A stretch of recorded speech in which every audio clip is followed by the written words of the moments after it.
கச்சத்தீவின் வரலாறு தெரியாமல் உளறி கொட்டி பல முனையிலிருந்து வரும் எதிர்ப்புகளை சமாளிக்க முடியாமல் விழிப்பிதுங்கி நிற்கிறார் பிரதமர் மோடி.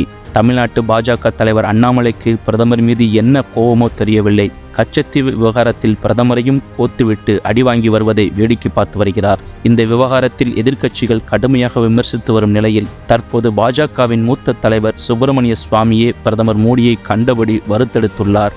இந்த விவகாரம் குறித்து பேசியிருக்கும் பாஜக மூத்த தலைவர் சுப்பிரமணிய சுவாமி, ஒன்றியத்தில் ஆட்சி அதிகாரம் பாஜகவிடம் உள்ளது. அந்த கட்சியின் மாநில தலைவரே ஆதியை வாயிலாக கேட்டுத்தான் தகவல் பெறுவாராம். புழுகு மேல் புழுகு, இதையெல்லாம் கேட்க வேண்டும் என்பது தமிழ்நாட்டு மக்களின் விதி. என்ன கொடுமை பாருங்கள் என்று கூறியுள்ளார். 400 இடங்களில் வெற்றி பெறுவோம் என்று ஜம்பம் பேசுபவர்கள் மக்கள் மனநிலை குறித்து உளவுத்துறை அறிக்கையை பார்த்து உடல் நடுங்குகின்றனர்.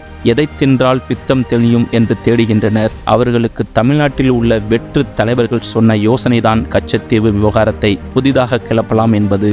பிரச்சனைக்கு தீர்வு எதையாவது சொல்கிறாரா என்று பார்த்தால் அதுவும் இல்லை. இவர்கள் சொல்லும் மோசடி கதைகளை கேட்டு தமிழக மீனவர்கள் பாஜகவுக்கு ஓட்டு போடுவர் என்று நம்பினால் அதைவிட பெரிய அபத்தம் கிடையாது என தெரிவித்துள்ளார்.